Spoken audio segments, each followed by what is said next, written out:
नमस्कार, स्वागत है आप सभी का भेल पावर न्यूज में। मैं हूं आपके साथ अंशित यादव। आइए करते हैं तमाम बड़ी खबरों की ओर। भोपाल से सनसनीखेज मामला सामने आया। बाग सेवनिया थाना क्षेत्र में धर्म परिवर्तन के दबाव और दुष्कर्म का आरोप दर्ज किया गया। पुलिस के मुताबिक ब्यूटिशियन युवती ने शिकायत दर्ज कराई कि 3 आरोपियों ने अलग अलग समय उसके साथ दुष्कर्म किया। आरोप है कि चाय में नशीला पदार्थ मिलाकर बेहोश किया और फिर वारदात को अंजाम दिया। पीड़िता पर धर्म परिवर्तन का दबाव भी बनाया। शिकायत के आधार पर 3 पुरुष आरोपियों के खिलाफ दुष्कर्म और एक महिला के खिलाफ धर्म परिवर्तन से जुड़े प्रावधान में एफआईआर दर्ज की। घटना की शुरुआत 31 दिसंबर को शाहपुरा स्थित होटल में हुई, जहां दोस्त की बर्थडे पार्टी के दौरान पीड़िता की मुलाकात आरोपियों से हुई। पीड़िता का आरोप है कि उसे छोटे कपड़े पहनकर पब और लॉन्च में ले जाया जाता था और अनजान लोगों से मिलजुल बढ़ाने का दबाव। मामला दर्ज होने के बाद तीनों आरोपी फरार हैं और तलाश में पुलिस जुटी है। मामले की जांच जारी है। इस संबंध में Gautam Solanki additional DCP zone 2 ने कहा कि शिकायत के आधार पर प्रकरण दर्ज हुआ है और सभी पहलुओं पर जांच जारी है। जी, मुझे धर्म परिवर्तन के लिए फोर्स किया गया। मेरे साथ में नशीले पदार्थ देकर गलत किया गया और जब मैंने इस चीज़ की आवाज़ उठाने की कोशिश की तो मुझे ये बोलकर दबा दिया गया कि हम लोगों की बहुत पहचान है, तुम्हारी फ़ोटो वायरल कर दी जाएगी। पहले एक अच्छी बहन बनकर हमें उसने अच्छे से रखा, ये कपड़े पहनो, वो कपड़े पहनो, यहाँ चलो, वहाँ चलो, और वो सब रिकॉर्ड करके रखा और उसी चीज़ को लेकर हमें ब्लैकमेल किया गया। किसने रखा? आमरीन ने, आमरीन, चंदन और भी लोग हैं इस पूरे मामले। तो कहाँ ले गए आपको?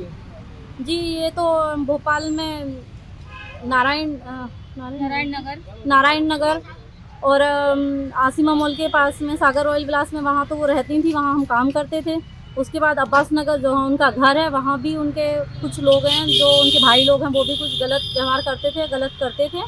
मौका छोड़ते नहीं थे वो लोग भी। और उनके कुछ और रिलेटिव हैं जो मुस्लिम हैं, वो लोग भी पार्टी के नाम पर बुलाते थे और ये हमें फोर्स कर ले जाती थी कि प्लीज़ मेरी तबीयत ठीक नहीं रहती है, इसलिए मेरे साथ में चलो, मैं कुछ आपको होने नहीं दूंगी, आपको कुछ नहीं होगा, ऐसे करके नशीले पदार्थ देती थी। उसके बाद हमारे साथ क्या होता था, क्या नहीं होता था, वो सब रिकॉर्ड करके इन्होंने अपने पास में रखा था। गैंग रेप भी हुआ था क्या? जी।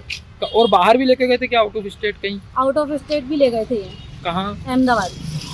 क्या बोल के लेके गए थे अहमदाबाद? हमारी तबीयत खराब है, आमरीन बोलकर लेकर जाती थी कि मेरी तबीयत खराब है, मैं तुम्हें कहीं नहीं जाने दूंगी, सिर्फ तुम्हें मेरी बच्ची संभालनी है और मेरा ध्यान रखना है। मैं तुम्हें पेमेंट जो यहाँ देती थी वहीं वो वहाँ पर दूंगी।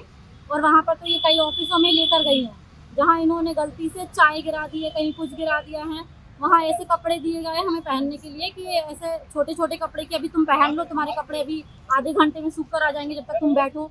तो बस वही फोटोग्राफी भी, ये फ़ोटो ले लूँ, वो फ़ोटो ले लूँ, फिर वही फ़ोटो को लेकर हमें ब्लैकमेल किया जाता था बार बार।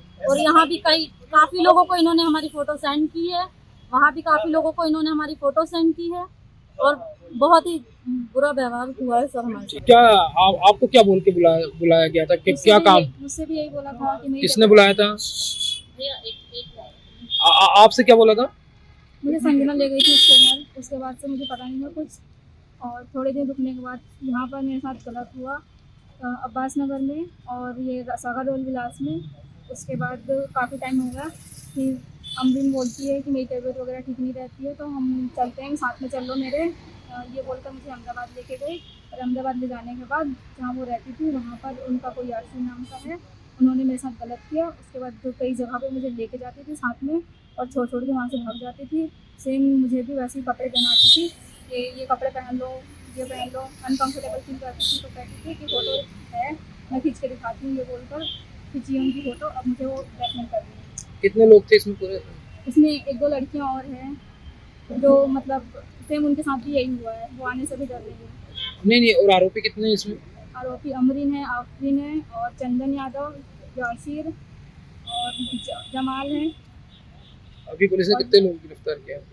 3, अमरीन, आफरीन और चंदन यादव। क्या मांग कर रहे हैं? क्या कार्रवाई तो हो चुकी है, वो लोग हमें ब्लैकमेल कर रहे हैं। ठीक। जैसा कि आज हम लोग को सूचना मिली कि कुछ जिहादी महिलाओं द्वारा यहाँ पर भोपाल में आए दिनों लव जिहाद जैसी घटनाएं घट रही हैं। लव जिहाद, धर्मांतरण जैसी घटनाएं आए दिनों घट रही हैं भोपाल में। और यहाँ पर होशंगाबाद रोड के किनारे आसिया मॉल साइड, जैसा कि अभी एक घटना हुई, अभी एक मामले में एफआईआर दर्ज कराई हमने अपने बजरंग दल के कार्यकर्ताओं के साथ जाकर। बाग सेवनिया थाने का मामला जो कि बाग सेवनिया में अपने पूरे भोपाल में आए दिनों लव जिहाद की घटनाएं घट रही है, जिसपे कोई कठोर कार्रवाई नहीं हो पा रही है, जिससे जिहादियों का मनोबल इतना बढ़ रहा है कि वो कार्रवाई और लव जिहाद जैसे मामले बढ़ते जा रहे हैं। जैसा कि आज एक मामला है जिसमें कुछ जिहादी मानसिकता की महिलाओं द्वारा कुछ महिलाओं को काम पे रखकर उनके साथ कुछ जिहादी व्यक्तियों द्वारा संबंध बनवाकर उन्हें ड्रग्स का आदी बनाकर उनके साथ गलत काम करवाया गया, उन्हें कुछ देह व्यापार के काम में धकेला गया। ऐसा काम आए दिनों चल रहा है, जिसपे हम लोग हमारे शासन प्रशासन से ये मांग करते हैं कि इनके घरों पर बुलडोजर चलना चाहिए जो ऐसे काम में शामिल है। जितने भी लोगों का नाम एफआईआर में आता है, लव जिहाद, धर्मांतरण जैसे काम जो करवा रहे हैं, उन सभी के घरों पर बुलडोजर चलना चाहिए। ऐसा हम शासन प्रशासन से ऐसी मांग करते हैं। जय श्री राम, देश का बल बजरंग दल। देखिए, बाग सेवनिया का मामला है। एक महिला फरियादिया की रिपोर्ट पर दुष्कर्म और अन्य धाराओं में अपराध पंजीबद्ध किया गया है। मामले में अब तक 3 आरोपियों को राउंड अप किया जा चुका है। इसमें जो शेष अन्य 3 आरोपी है उसके लिए हमारी टीमें लगी है और शीघ्र उनको भी गिरफ्तार करेंगे। सर, बताया जा रहा है कि जिस हिसाब से दोनों लड़कियां थी, दोनों जो उस लड़की को जो लेकर जाती थी और धर्म परिवर्तन करने के लिए पब में, पार्टीज में, ऐसी जगहों पर लेकर जा रही है, अब तक इसमें कितनी पुष्टि निकल कर आई है?